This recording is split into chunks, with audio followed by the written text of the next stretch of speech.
रागविज्ञानिता शिव स्वरूप शिवका नमः त्रियोग समाज के। जय बोलो देवादिदेवी के चरण श्री बांसनाथ भगवान की। संत श्रोमणी गुरुवर आचार्य श्री जी विद्यासागर जी मुनि महाराज की। ढाई दीप स्थित 3 कम 9 करोड़ निराजों की। जीव के भेदों का प्रकरण चल रहा है। जीव कितने प्रकार के हैं? तो मूल में जीव 2 है, एक त्रस जीव, एक स्थावर जीव, एक संसारी जीव, एक मुक्त जीव। और यहाँ पर दौलत राम जी उन आत्माओं की परिणति परिणाम के आधार पर, कषायों की तीव्रता मंदता के आधार पर संसारी जीवों के 3 भेद कर दिए, बहिरात्मा, अंतरात्मा और परमात्मा। दौलत राम जी ने परमात्मा को भी संसारी जीव सिद्ध कर दिया। सो हमारे आचार्य भगवंत कहते हैं, जिस आत्मा ने 8 कर्मों में से घातिया कर्म रूपी कर्मों का नाश कर दिया, 4 घातिया कर्म केतु या कर्म की 63 प्रकृतियों को घात करने वाला आत्मा भले केवल ज्ञान संज्ञा को प्राप्त होकर स्वयं केवल स्थान की अनुभूति करने वाला जीव भी अभी उसके 4 अघातिया कर्म शेष हैं, सो संसारी है। इस अपेक्षा से पंडित दौलत राम जी ने बहिरात्मा, अंतरात्मा और परमात्मा की अपेक्षा से संसारी जीवों के 3 भेद कर दिए। जो भव्यात्मा या जो अभव्यात्मा या जो संसारी आत्मा इस पुद्गल प्रजय पुद्गल पिंड में शरीर की कल्पना करता, शरीर को स्वीकार करता, शरीर सो में यानी आत्मा, वो बहिरात्मा। बहिरात्मा की ये धारणा नहीं बना लेना। कल बताया था कि बहिरात्मा खराब ही, बहिरात्मा कभी मुक्त नहीं होगा। अरे हमारा महावीर रूपी परमात्मा वर्तमान शासन है, महावीर स्वामी भी एक दशा में बहिरात्मा थे, मूढ़ थे, अज्ञानी थे, अनंत संसारी थे। कब? मारीच से लेकर सिंह तक की अवस्था बहिरात्मा थे। शरीर और आत्मा को एक मानते थे। शरीर सो मैं सो शरीर। शरीर में कुछ हुआ तो ऐसा लगता था कि आत्मा को कुछ हो गया। ऐसी प्रतीति, ऐसी अनुभूति करने वाला वो बहिरात्मा।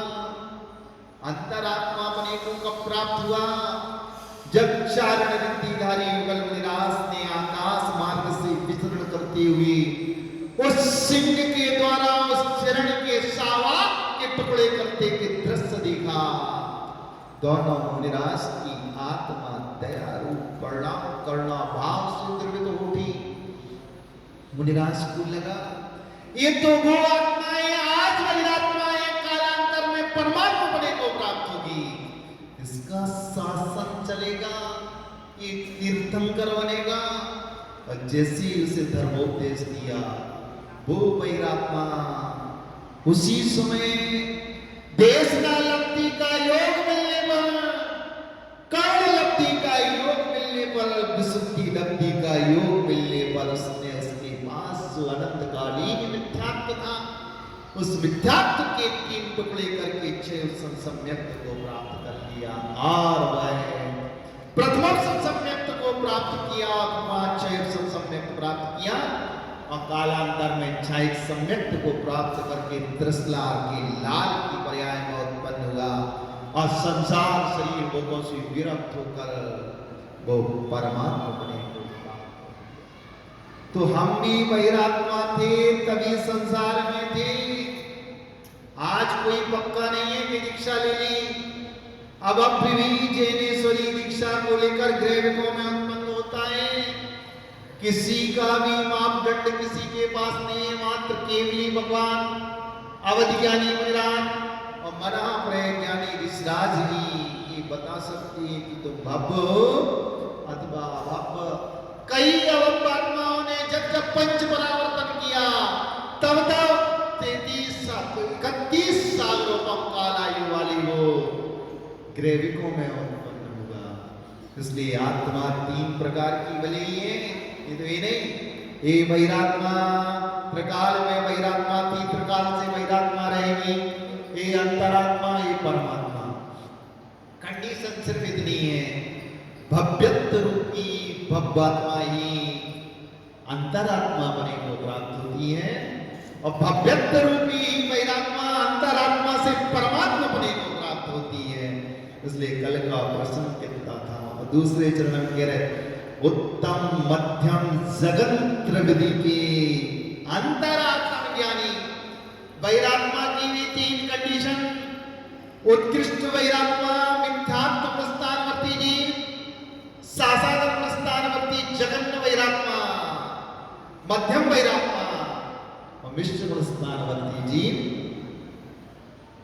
जगन्न वैरात्मा। अब यहां उल्टा क्रम चलेगा, उत्तम मध्यम जगंत्र विधि के अंतरात्म यानी द्विविध संग विन शुद्धोपयोगी मुनि उत्तम निध्यानी। अब वो वैरात्मा शरीर और आत्मा को एक में मानता था।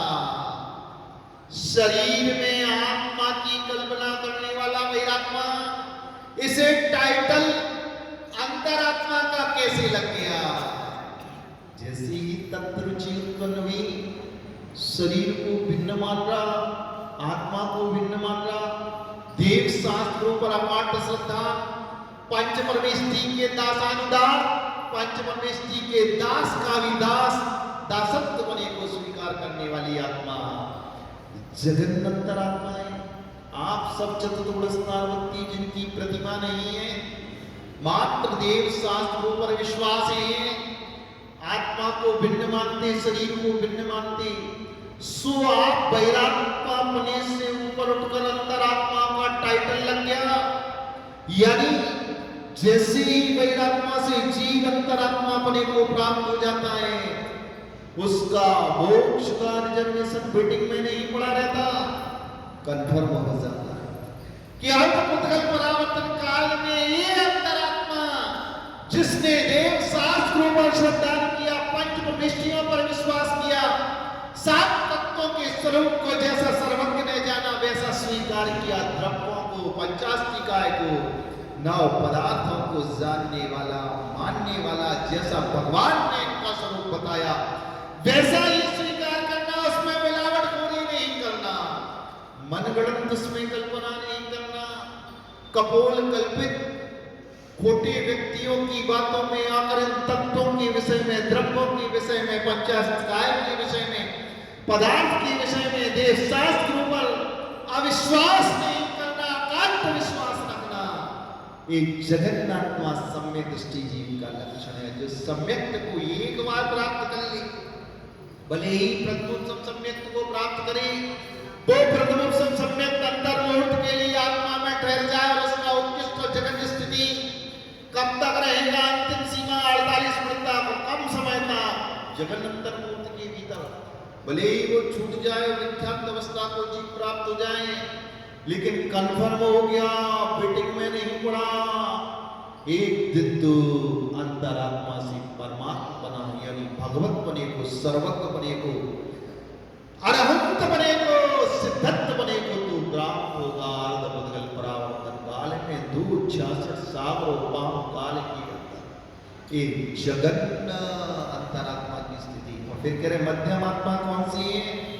जिस सम्यक दृष्टि ने तत्वों के स्वरूप जानकर तत्वरुचि उत्पन्न होने पर भोगों से विरक्त होने के लिए हिंसा, झूठ, चोरी, पाप में लिप्त तो है, लेकिन सूक्ष्म पाप का त्याग नहीं किया, मात्र स्थूल पाप का त्याग कर दिया, स्वणुव्रती पंचपुरस्कारवती प्रतिमाधारी बन गया, सो तो मध्यम अंतर और उत्कृष्ट आत्मा कौन से? द्विविधि संग।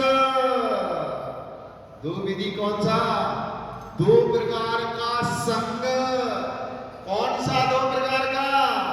एक अंतरंग और एक बहिरंग। संग का मतलब आचार्य श्री का संग, चतुर्विध संग से नहीं घटाना है यहां संग को। संग का मतलब परिग्रह। संग से क्या लेना? संग शब्द का अर्थ परिग्रह, अंतरंग और बहिरंग का त्याग करना। किसका? परिग्रह का। वो मुनिराज हुआ करती है और जो शुद्ध उपयोगी रूपी झूले में झूलती है ऐसे सप्त मूढ़स्थानवर्ती मुनिराज उत्कृष्ट अंतरात्मा है। कौन सी अंतरात्मा है? महाराज अभी प्रवृत्ति में है, जसोपासोपयोग में, उस समय छठवां गुणस्थान सो मुनिराज भी छठवें गुणस्थान में आते समय मध्यम अंतरात्मा हो गई। कौन सी आत्मा हो गए? मध्यम। जो साधु 28 मूल गुणों का पालन कर रहा है, 28 मूल गुणों का पालन करने वाला और मूल गुणों के साथ उपवास आदि जो गाय गुण साधु प्रविष्टि के उन गुणों को धारण कर रहा है, जिस समय सिद्ध चक्र महामंडल विधान में सिद्धों का गुणानुवाद कर रहा है, धर्म उपदेश दे रहा है, उस समय जब एकाग्र चित्तता दक्षता नहीं होती छठवें गुणस्थान की अवस्था में, वो साधु भी मध्यम अंतरात्मा है। क्योंकि मध्यम अंतरात्मा की गुणस्थान पांचवा और छठवा। और शुद्ध उपयोगी मुनिराज चाहे सातवें गुणस्थानवर्ती मुनिराज हो, चाहे श्रेणी आरोहण करने वाले अष्टम गुणस्थानवर्ती, नवें गुणस्थानवर्ती, 10वें गुणस्थानवर्ती, 11वें गुणस्थानवर्ती, क्षीण वो 12वें गुणस्थानवर्ती साधु प्रविष्टि उत्कृष्ट अंतरात्मा। यानी 7वें गुणस्थान से 12वें गुणस्थान तक की स्थिति उत्कृष्ट अंतरात्मा, 5वां और 6वां गुणस्थान मध्यम अंतरात्मा, चतुर्थ गुणस्थानवर्ती जीव जगन अंतरात्मा। आप कह रहे हैं मध्यम अंतरात्मा है जी देश व्रती अन्यगारी,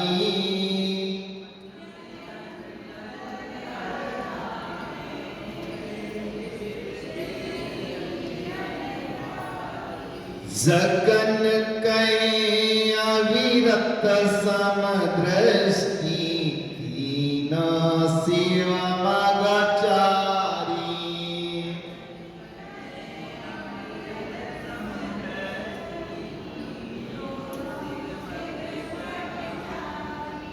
सकल निकल परमात्म द्विविधि तीन में घात निवारी,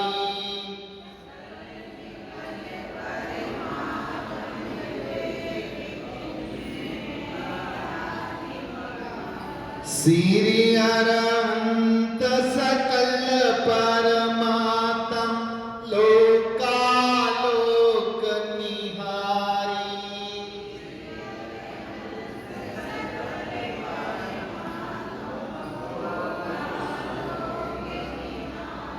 यहां पर दौलत राम जी से थोड़ी सी चूक हो गई। क्या हो गई?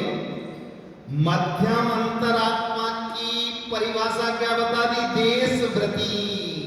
चूक नहीं हुई, पहले देश व्रती को रखा, फिर अनगारी, यहां चूक नहीं हुई, उसमें हुई इसी संध में 15वें संध में। यहां तो ठीक लगा, देश व्रती और अनगारी, मतलब जिसकी गारी नहीं है, गृहस्थी नहीं है, गृहस्थ से अनगार हो गया, मतलब गृहस्थी से ऊपर उड़ गया। यहां दौलत राम जी कह रहे हैं मध्यम अंतरात्मा कौन है?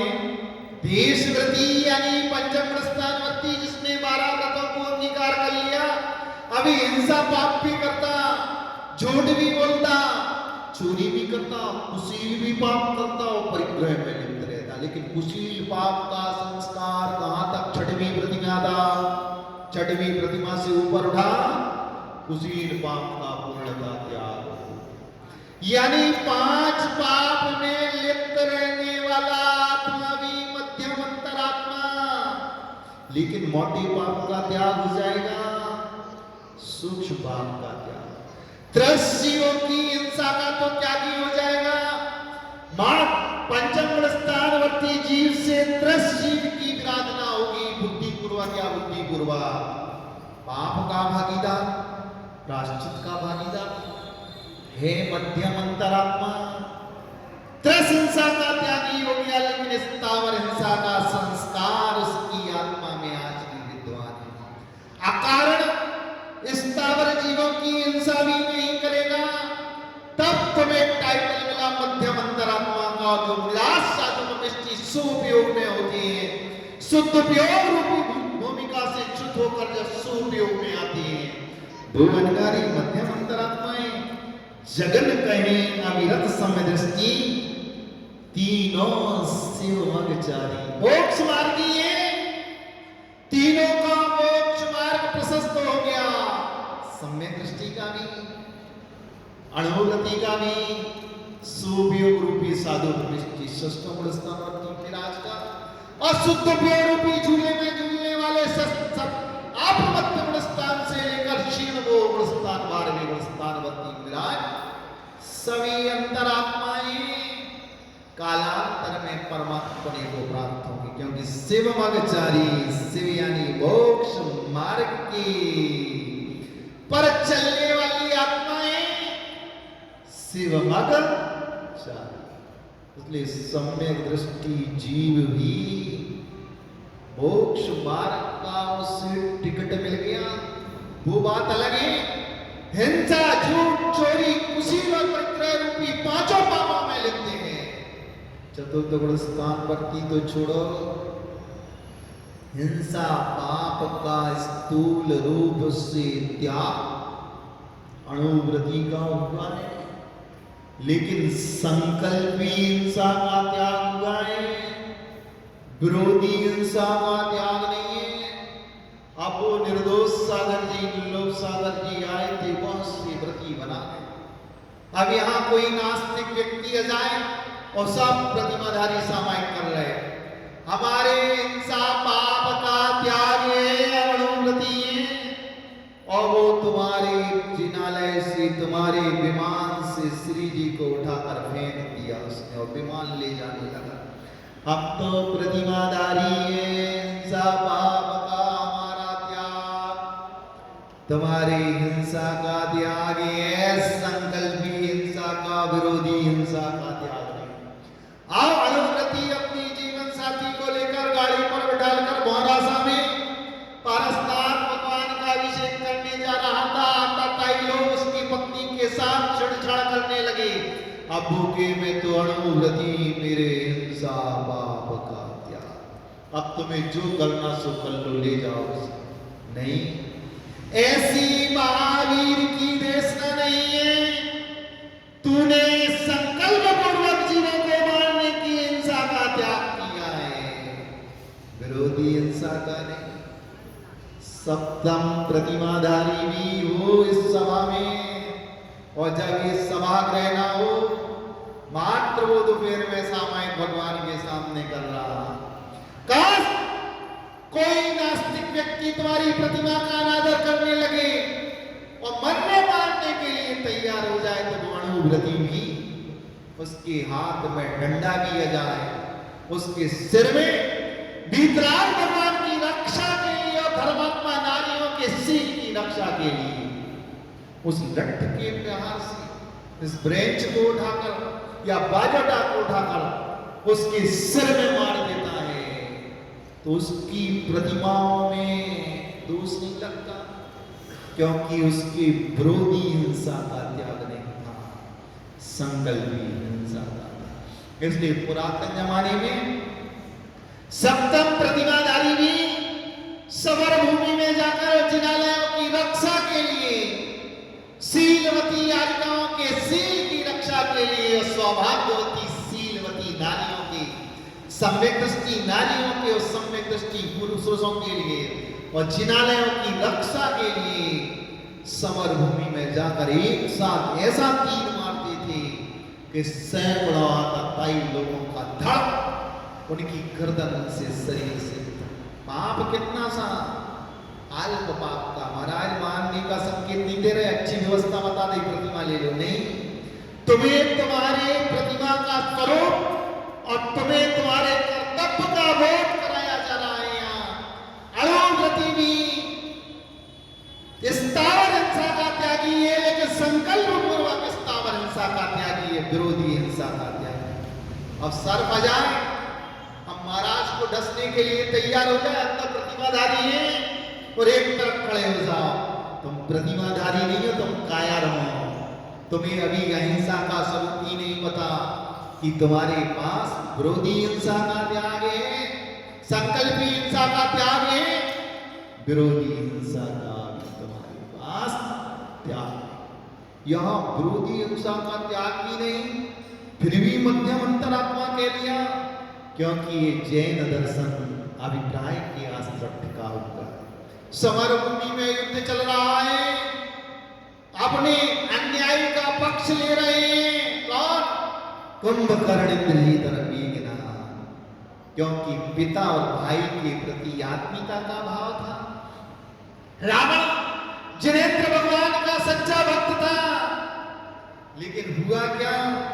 ये अणुव्रती नहीं थे, ये सम्यक दृष्टि थे, जगन अंतरात्मा थे। समर भूमि में युद्ध होते होते राम की सेना की ओर से जब इन्हें बंदी बना लिया, वो अंतरात्मा कर्म के स्वभाव को जानकर बंदी बना लिया, उस तीर के माध्यम से वही संसार शरीर भोगों से विरक्त हो गया।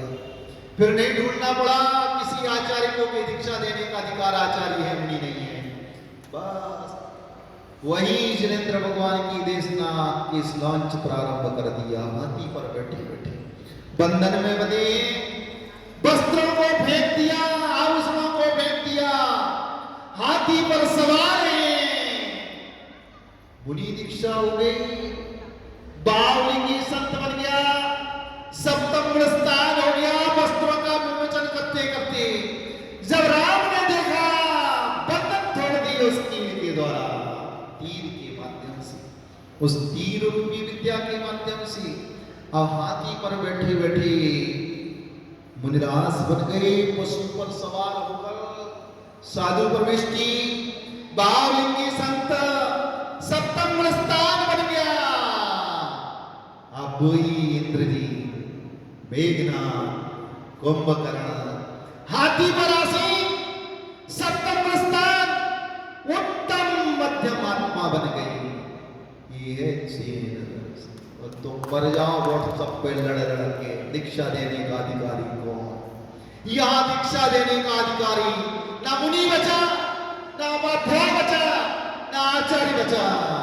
हाथी पर बैठते जैनेश्वरी दीक्षा भाग सप्तम स्थान, और तुम कर्म का बंद कर रहे हो, सम्यक दृष्टि भी नहीं और चतुर्थ स्थान वर्ती कि ये दीक्षा देने का अधिकारी। अरे दीक्षा देने का अधिकारी तो मुनि भी है, दीक्षा देने का अधिकारी तो वाध्याय प्रविष्टि भी है, और दीक्षा देने का अधिकारी साधु प्रविष्टि भी है, और दीक्षा तो जिनेंद्र भगवान की प्रतिमा के सामने भी ग्रहण कर ली जाती है। ये जैन दर्शन भावास्त्रित है, द्रव्यास्त्रित नहीं। इसलिए बंधु अंतरात्मा बन गया कौन? मेघनाद, इंद्रजीत, कुंभकर्ण का हाथी की पीठ पर सवार, एक संगी पंचेंद्री जीव की पीठ पर सवार होकर परमेश्वरी को अपना गुरु बनाया, सिद्ध परमात्मा को स्मरण किया, अरहंत परमेश्वरी को स्मरण किया, अपनी स्मृति पटल पर, अपने हृदय रूपी कमलासन पर पांचों परमेश्वरियों की साक्षी में, देवताओं की साक्षी में परमेश्वरी की साक्षी बनाया, और जैनेश्वरी दीक्षा को अंगीकार। ये है जैन दर्शन। तुम कर्मबद्ध करती हो कि दीक्षा देने का अधिकार किसी और किसी नहीं।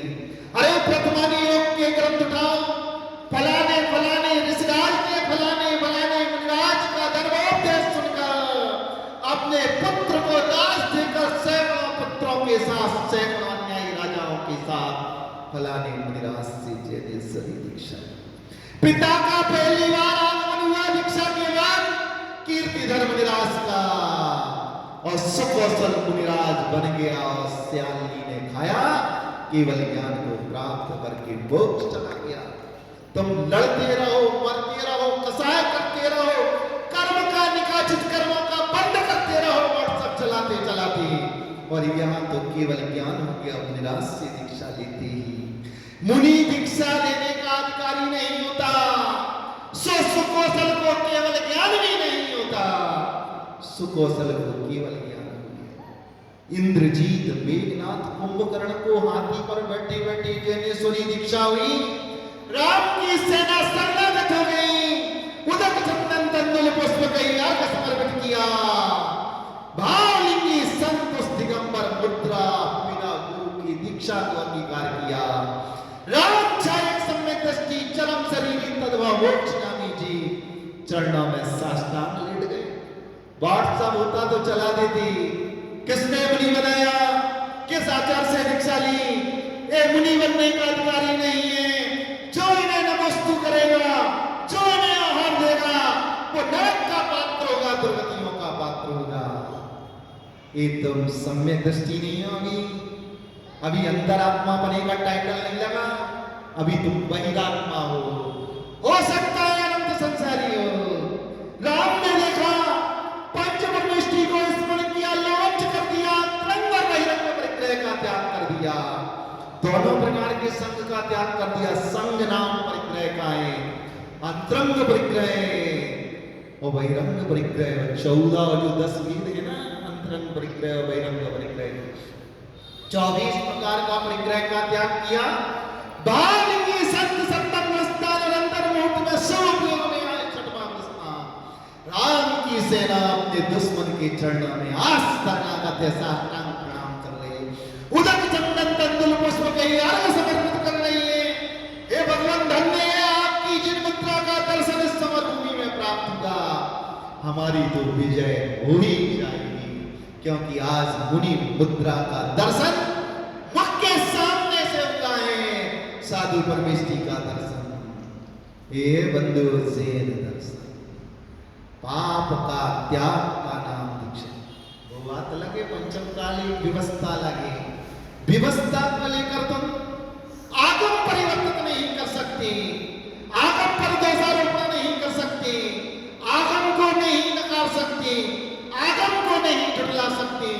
जो आगम को नकारते हैं, भगवान के वचनों में अपने मान को पुष्ट करने के लिए, अपना कर्तृत्व भोक्तृत्व स्वामित्व बुद्धि के कारण जिनेंद्र भगवान की देशना में मिलावट करते हैं। एक अक्षर भी नादिक करने वाला मिथ्या दृष्टि कह दिया शिवकोटि महाराज ने भगवती आराधना में। वो मिथ्या दृष्टि है, वो बहिरात्मा है, वही मूल है, वही अज्ञानी है, जो जिनेंद्र देशना में एक शब्द ही नादिक करता है। इसलिए बंधु, भूल कर भी ऐसे व्हाट्सएप नहीं चलाना। दीक्षा देने का अधिकारी मुनिराज भी है। प्रथमाने ग्रंथ का कोई भी ग्रंथ डालो, सैकड़ों प्रमाण मिल जाएंगे। उपाध्याय परमेष्टि भी दीक्षा प्रदाता है और साचार परमेष्टि भी दीक्षा प्रदाता है। और मैं तो कहता हूं, एक जिनेंद्र भगवान की स्थापना निक्षेप से जो जिनबिंब की स्थापना की, ये भी दीक्षा इनकी साक्षी में, क्योंकि देवता की साक्षी में, अरहंत की साक्षी में, समाज की साक्षी में और समर भूमि में मानवों की साक्षी में दीक्षा लेने वाला, आपका त्याग करने वाला भावलिंगी सत्य हुआ करता है, वो परमेष्टि पद को प्राप्त हो जाता है। आचार्य से भी दीक्षा ले लो, उपाध्याय से भी दीक्षा ले लो और साधु से भी दीक्षा ले लो। तुम्हारे अंतरंग से 24 प्रकार के परिग्रह का त्याग का भाव नहीं होता, मात्र तुम्हारी द्रव्य दीक्षा है, भाव दीक्षा नहीं है। भाई द्रव्य दीक्षा कर्म निद्रा का साधन नहीं है, बल्कि कर्म आश्रम का ही साधन है। इसलिए बंधु जैन दर्शन की व्यवस्था। आज विषय आया अंतरात्मा का। जगत अंतरात्मा, मध्यम अंतरात्मा और उत्कृष्ट अंतरात्मा, तो सारा विषय आपके सामने प्रस्तुत कर दिया। इसलिए सम्यक दृष्टि जी पाप से डरता है, परमेष्टियों की निंदा से डरता है, परमेष्टियों के प्रति अनादर के भाव से डरता है, पतन के कारण है, दुखों के बीज हैं, जिनसे हमारे निकाचित कर्मों का प्रक्षालन होता है, उनको लेकर कर्म बंद करने वाले आचार्य जी ने क्या कहा क्या नहीं कहा ये तुम्हें क्या पता। अरे सत्य सामने आएगा तो भाव भाव में पश्चाताप होगा। आचार्य महाराज ने तो 9 निर्यातों को पूरा दबाव सौंप दिया। यही भविष्य में दीक्षा शिक्षा और प्रायश्चित के अधिकारी हैं। ये 9 निर्यापक दीक्षा शिक्षा प्रायश्चित के अधिकारी हैं। पाठशाला में आपने बाल अवस्था में पढ़ा आचार्य परमेष्टि की परिभाषा क्या है? जो दीक्षा शिक्षा प्रायश्चित देने का अधिकारी है वो आचार्य परमेष्टि है। ये तो पूज्य गुरुदेव के मुखारविंद से अघोषित आचार्य हैं और कालांतर में ये दीक्षा शिक्षा और प्रायश्चित देंगे। ऐसा पावन ऐसा अधिकार आचार्य परमेष्टि गुरुदेव श्री विद्यासागर महाराज ने दिया। यूट्यूब पर खोल कर देख लेना। हो सकता है कुछ धर्म के विरोधी जैन धर्म का नाश कराने वाले ने यूट्यूब पर से वो विषय गौड़ कर दिया होगा। आज लोगों के मोबाइल में डाटा सेव है। मुनि श्री योग सागर महाराज ने घोषणा की थी कि आचार्य महाराज ने डायरेक्ट दिया है, ये अघोषित आचार्य परमेष्टि है, डायरेक्ट रूप से आचार्य परमेष्टि है। कालांतर में संग बड़ा होने के कारण ये दीक्षा शिक्षा प्रायश्चित देने के अधिकार। सम्यक दृष्टि हो, पाप से डरो। अभी तुम्हारे पास जगत में सम्यक दृष्टि का भी दर्जा प्राप्त नहीं हुआ। तुम साधुओं की निंदा करती हो, जबकि हाथी पर बैठने वाला भी भावलिंग को अंगीकार कर सकता है, सप्तम षष्टम स्थानवर्ती की अनुभूति कर सकता है। उस गुणस्थान में जीने वाला वो संत वो साधक वो भावलिंगी श्रवण, चाहे सम्यक दृष्टि राम तद्भव मोक्षगामी चरम शरीरी जीव ने जिसके चरणों में प्रणाम किया। और अभी महावीर मोक्ष कल्याणक में आने वाला है और आप लोग पढ़ोगे रावण के सुत क्या बोलते हैं आदि कुमार। कहां से मोक्ष गए वो? इंद्रजीत कुंभकर्ण और मेघना। कुंभकर्ण भ्राता था, कहां से मोक्ष गया? अरे हाथी पर बैठने वाला मुनि नहीं है, किससे दीक्षा ली, कैसे मोक्ष चला गया? ये जैन दर्शन इस अनेकांत को समझो, तब जाकर पाप की क्रियाओं और पुण्य की क्रियाओं के बारे में विचार करो। अभी तो सम्यक दृष्टि का भी टाइटल नहीं लगा अंतरात्मा का, अभी बहिरात्मा बने हैं जो एक ग्रुप बनाकर भगवान की वाणी में दोषारोपण लगाती हैं, पक्षपात से घिसते हैं, परमेष्टियों में भेद करती हैं, परमेष्टियों में क्या कराती है? विरोध कराती हैं, समाज तोड़ती हैं, संघ तोड़ती हैं और लोगों को धर्मात्मा व्यक्तियों को व्हाट्सएप चलाकर धर्म से दूर करते हो। ऐसी घोर मिथ्या दृष्टि अज्ञानी भावांतर में निकाचित कर्मों के बदमाश जीव है और कालांतर में इनके जीवन में दुखों के वो पहाड़ टूटेंगे कि रोने वाले इनके जीवन में भाड़े के मजदूर भी नहीं मिलेंगे इनका दुख दूर करने के लिए। आज अंतरात्मा के विषय को स्पष्ट कर दिया कि हाथी पर बैठा बंधन से युक्त भी जैनेश्वरी दीक्षा किस आचार्य ने संस्कार किए? हाथी पर जाकर किस उपाध्याय ने संस्कार किए? किस साधु परमेष्टि ने संस्कार किए? मात्र उन जीवों ने, इंद्रजीत मेघनाथ और कुंभकर्ण ने अपने हृदय रूपी कमलासन पर पंच परमेष्टियों को स्थापित किया और उनके साक्षी में 5 पापों का त्याग कर दिया। अंतरंग और बहिरंग 24 प्रकार के परिग्रह का त्याग करके वो आत्ममत्त और प्रमत्त दशा रूपी झूले में झूलने लगे। शरणागत है विरोधी जो मरने मारने के लिए एक क्षण पहले तैयार था, वो विरोधी नहीं आज उन साधु परमेष्ठी के चरणों में समर्पित हो गया। 3 प्रदक्षिणा देकर गजराज नीचे खड़ा है, 3 प्रदक्षिणा देकर प्रणाम किया और हाथी को बिठा दिया, मुद्रास को नीचे उतार दिया और समर भूमि से मुद्रास चले गए और ध्यान में ऐसे डूबे केवल ज्ञान को प्राप्त करके ये उत्कृष्ट अंतरात्मा कालांतर में परमात्मा बने को प्राप्त हो गया। सिद्ध परमात्मा, निकल परमात्मा और सकल परमात्मा, दोनों परमात्मा की अनुभूति करके कर्म रूपी रज का नाश करके सिद्ध बने को प्राप्त हो गए। और यहाँ तुम सिद्ध कर रहे हो। कौन दीक्षा देने के अधिकारी, कौन दीक्षा देने का अधिकारी नहीं। यहाँ तो हाथी पर बंधन में बंधे बंधे बंद, कर्म रूपी बंधन से बंधने वाला व्यक्ति हाथी रूपी बंधन में, हाथी के पर सवार बंधन में बंधा है, रस्सियों से झगड़ा है और मुनित्व को प्राप्त हो गया। जैनेश्वरी दीक्षा को प्राप्त करके, केवल ज्ञान को प्राप्त करके सिद्धत्व बने को प्राप्त हो गया। कर्मों के बंधन को काट दिया। कम से कम ये भगवान की देश ना सुनने के बाद न लड़ना, न मरना, न धर्म का नाश करना, न धर्मात्माओं के अंदर संकलेश रूप परिणाम करना। ऐसा करोगे तो भव भवांतर में उन दुखों के पहाड़ टूटेंगे कि भाड़े के मजदूर भी रोने वाले तुम्हारे पास नहीं मिलेंगे। इसलिए बंधु, व्यवस्था समझो, स्वरूप समझो। धर्म अभी तुमने पढ़ा क्या है?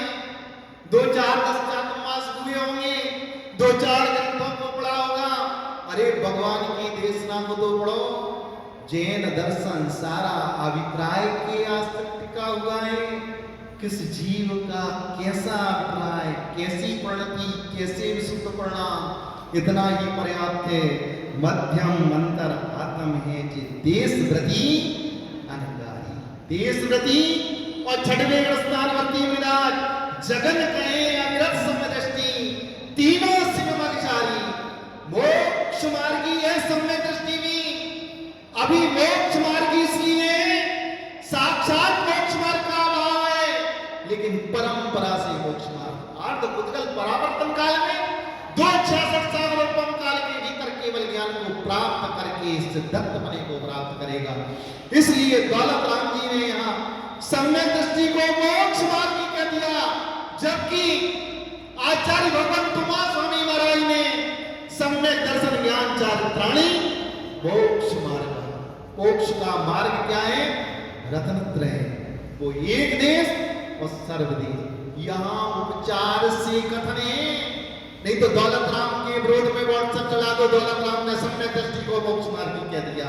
ये तो पंडित था, संसारी था, गृहस्थी में लिप्त था, वो नास्तिक था, उसने सम्यक दृष्टि को भी मोक्ष मार्गी बना दिया। वो कोई उमा स्वामी महाराज का कट्टर भक्त, उमा स्वामी महाराज का दीवाना हो तो वो व्हाट्सएप चला दे कि उमा स्वामी महाराज लिख रहे हैं मोक्ष मार्ग कौन सा है? सम्यक दर्शन ज्ञान चारित्राणी मोक्ष मार्ग है। तीनों की एक रूपता की, अभिन्नता की, अखंडता का नाम मोक्ष मार्ग। और दौलत राम कह रहे हैं जगन कहे अविरत सम्यक दृष्टि, तीनों शिव विचारी। किस अपेक्षा से कहा जा रहा है? यहाँ इस विवक्षा में, इस दशा में, इस अपेक्षा से कहा जा रहा है उस सम्यक दृष्टि में जैसे ही तत्व रुचि उत्पन्न हुई, तत्वों पर श्रद्धा हुआ, पंच परमेष्ठियों पर श्रद्धा हुआ, देव शास्त्रों पर श्रद्धा हुआ, अब उसका मोक्ष का रिजर्वेशन कंफर्म हो गया, फटिंग में नहीं पड़ा।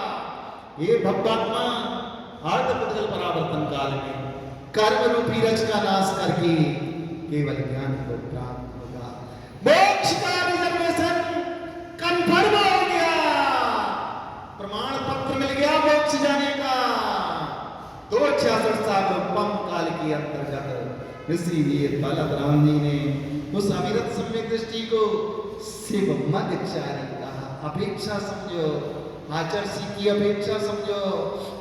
आचार्य महाराज इनडायरेक्ट रूप से 9 निर्यातकों को जो अधिकार दिए गए हैं दीक्षा, शिक्षा और प्रायश्चित का, और आपने पाठशाला में परिभाषा पढ़ी, जो दीक्षा प्रदाता हो, शिक्षा प्रदाता हो, प्रायश्चित दाता हो, वो आचार्य निष्ठी है। कुछ घोषित आचार्य होते हैं, कुछ अघोषित आचार्य होते हैं। ये 9 के 9 निर्यापक अघोषित आचार्य हैं। ये पावन आचार्य विद्यासागर महाराज जैसे संत ने दिया। एक कलिकाल सर्वज्ञ की जिन्हें उपाधि दी जाए। पंचम काल में कोई सर्वज्ञ नहीं होता, परमात्मा नहीं होता, अंतरात्मा होता है। लेकिन वो पवित्र आत्मा ने इस पंचम काल में जन्म लिया और कुंद कुंद स्वामी के समय सार और भट्ट केर महाराज के समय सार को भाषा में प्रस्तुत नहीं किया, जीवन में चरित्र करके दिखाया। वो संत की सोच संग में कैसी व्यवस्था करना, जिन शासन की उन्नति किस तरह करवाना, पंचम काल के अंत तक इस जिन शासन को कैसे जीवंत रखना। सो अघोषित इंडायरेक्ट रूप से दीक्षा शिक्षा और प्राश्चित के अधिकारी अघोषित आचार्य प्रविष्टि है। ये दीक्षा दें, ये जिन शासन को उन्नति करें, तुम व्हाट्सएप चढ़ाकर निकाचित कर्मों का बंद करोगे। बेटा ये कर्म का उदय अभी निकल आए ना, इसकी मध्यम स्थिति बंद होना तो सड़ सड़ के मरोगे। परिवार तुम्हारे सामने जुदा हो जाएगा। आंसू बहाते बहाते ये भी नहीं पता पड़ेगा कब मर गए और सड़ के जब मोहल्ला वालों में बदबू आने लगेगी, तभी कर्म का उदय। ऐसे कई प्रमाण देखे हमने, जिनने साधुओं की निंदा की, साधुओं के अकर्म काशायिक परिणति के कारण। सिलक में एक संतान थी, पुण्य का उदय था जब तक तो भोगते रहे, जीवन साथी गई और 1 महीना बाद औलाद भी चली गई। आ गया यहाँ फल, अब भोग बेटा। तूने जो पक्षपात से घृषित होकर कर्म का बंध किया, आज जिस साथियों ने तेरा उत्साहवर्धन किया था, आज वे साथी तेरे दुख में साथ देने वाले नहीं आए। और साधु भी तुम्हें उसके अड़ने वाले हो सकता है। प्रतिक्रमण के समय उनकी परिणति निर्माल हो जाए तो उनका 75% पाप मिल जाए, 25% तो वो साधु भड़काने वाला भी भोगेगा। इसलिए बंधु एक कर्म किसी के साथ पक्षपात नहीं करता। अरे उस आदिनाथ को नहीं छोड़ा, होगा तू तीर्थंकर। तूने जो कृषि करने को उपदेश दिया था भोग भूमि उन्नास अपनी के कारण कर्म भूमि में कन्वर्ट हो गई। उन्नास अपनी काल का दोष था कि भोग भूमि का अंत नहीं हो पाया और ये भोग भूमि कर्म भूमि में कन्वर्ट हो गई और कल्प वृक्षों ने फल लेना बंद कर दिया और भोग प्यास के कारण त्राहीमाम मच गया। जब आदिनाथ ने जो कृषि का उपदेश दिया, राज्य अवस्था में कृषि का ऐसा वपन करो, धान ऐसे निकालो, जब वो जानवर धान खाने लगे, सो आदिनाथ ने मात्र हित जिनका अभिप्राय चौखा था, उद्देश्य पवित्र था, कसायों की मंदता थी, किसी के गिराने का भाव नहीं था, जीवन दान का भाव था। जियो जीने देखो उद्देश्य ने सार्थक किया था। अन्न के अभाव में मनुष्य मरण को प्राप्त हो जाएंगे और अन्न कच्चा खाएंगे और पानी पिएंगे, एक जानवर अकाल में मौत के घाट पर जाएंगे। जिसका उद्देश्य इतना पवित्र इतना निर्मल, कर्म ने क्या कहा, होगा तो तीर्थंकर, तेरा कर्म कल्याणक सौदर्य ने मनाया होगा, जन्म कल्याणक सुमेरु पर्वत पर मनाया होगा, लेकिन तूने उन नाग पशुओं को जो उस समय खाने का दूसरी का बनवाने का उपदेश दिया, सही अंतराय कर्म का वर्णन कर दिया। बस आदिनाथ के जीवन में 83 लाख पूर्व कोटि काल की स्थिति पड़ी और उसका बाद 7 महीना 13 दिन तक चला। कहां गया वो स्वधर्मेंद्र? स्वधर्मेंद्र तो इंद्र सभा में पहले भी था और आज भी था और अभी भी था, लेकिन फर्क इतना है कि कर्म का उदय जब तीव्र होता है तो स्वधर्मेंद्र भी अवधि ज्ञान नहीं लगा पाया।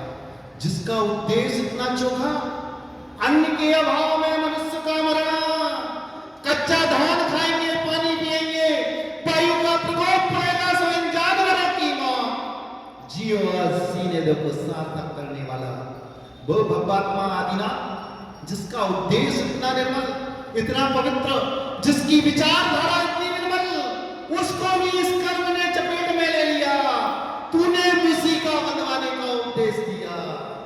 अभिप्राय चौथा, उद्देश्य पवित्र, भावना निर्मल, परिणाम 83 लाख पूर्व कोटि काल की स्थिति बंद, अनुभव 7 महीना 13 दिन तक द्वार द्वार पर भिक्षावृत्ति। उस गोचरी के लिए परमात्मा निकला, और परमात्मा मध्यम अंतरात्मा या उत्कृष्ट अंतरात्मा, लेकिन कर्म बीच में खड़ा हो गया। जब तीर्थंकर को कर्म नहीं छोड़ते तो हम और तुम साधन माना किस खेत की उंगली है जिसका पवित्र इतना उद्देश्य निर्मल कि 7 महीना 13 दिन तक उस भिक्षावृत्ति के लिए, उस गोचरी के लिए, ये परंपरा अन्न के अभाव में साधु ग्रस्त हो रहे थे। आदिनाथ के पास तो वज्र नाराज सैन था उस समय की और शिवों को, लेकिन मनोबल इतना दृढ़ था, बिना आहार किए हुए भी केवल ज्ञान हो जाता।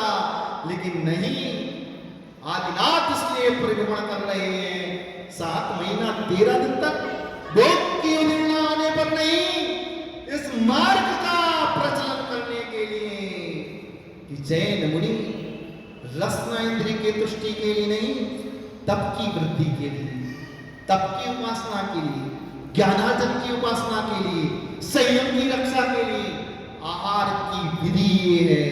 नवदा भक्ति 9 महीने तक नहीं, 7 महीना 13 दिन तक वो उसी का बनाने वाला कर्म रुका। जाति स्मरण हो गया, राजा श्रेयांस और सोम को और आदिनाथ को आहार मिल गया। कब मिला? जब वो कर्म कटा। वो तो पवित्र आत्मा था, भव्य आत्मा थी, चरम शरीर तद्भव मोक्षगामी जीव था। जब उसी कर्म ने नहीं छोड़ा जिसका उद्देश्य निर्मल था, फिर विचार कर लो, अज्ञान के वशीभूत होकर जय जयकार की नारे लगाने के कारण तुम कैसी कैसी कर्मों का बंद करके किन निकाचित कर्मों का बंद कर रहे हो।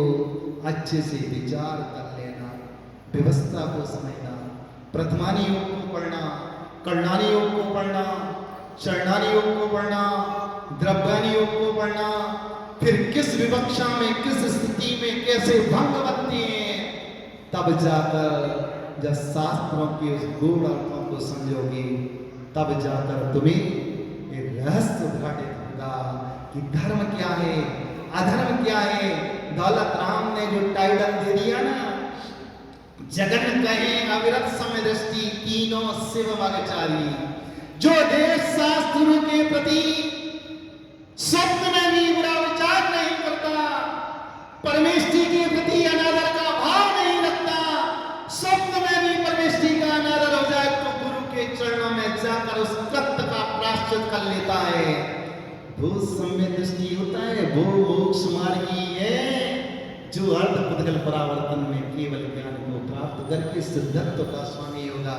ऐसे दौलत राम जी ने नशे में आके नहीं लिख दिया सम्य दृष्टि को, जिसे पाप से भीति हो, जिसे संसार से डर लगे, जो संसार में रहते हुए सप्त भयों से तो मुक्त रहे, लेकिन संसार में मेरी आत्मा का पतन ना हो जाए ऐसा भय करने वाला आत्मा सम्य दृष्टि होता। और यही सम्य दृष्टि शिव मगचारी मोक्ष का अधिकारी है कालांतर में। वैसे दौलत राम जी ने लिख दिया, उमा स्वामी महाराज ने मोक्ष मार्ग का प्रपण करते समय सम्य दर्शन ज्ञान चारित्राणी मोक्ष मार्ग, यानी तीनों की एक रूपता, तीनों की अभिन्नता, तीनों की अखंडता का नाम मोक्ष मार्ग है। लेकिन मोक्ष मार्ग एक देश और सर्वदेश, साक्षात मुनि मुद्रा एक देश मोक्ष मार्ग, और क्षुल्लक लीलक आरिकावस्था और प्रतिमाधारी श्रावक श्राविका एक देश मोक्ष मार्ग है, और मुनि मुद्रा साक्षात मोक्ष मार्ग है।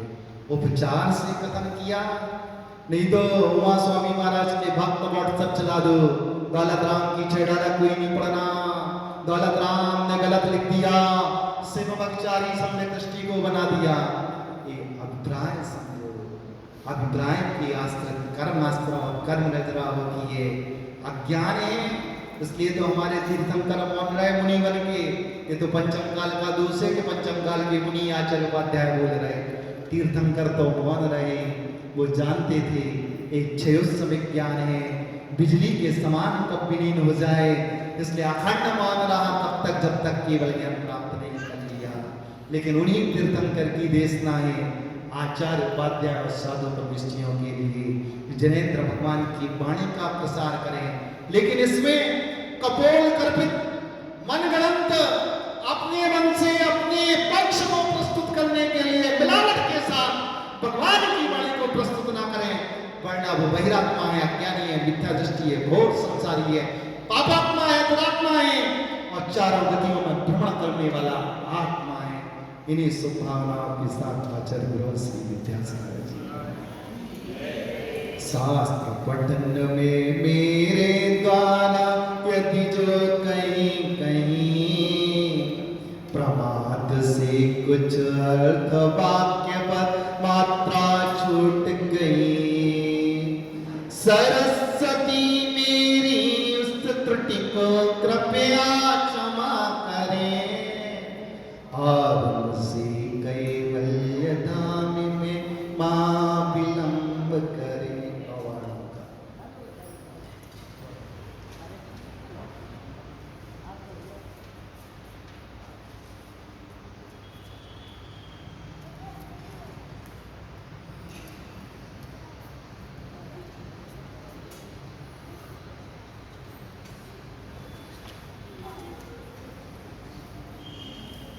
Yehuda Das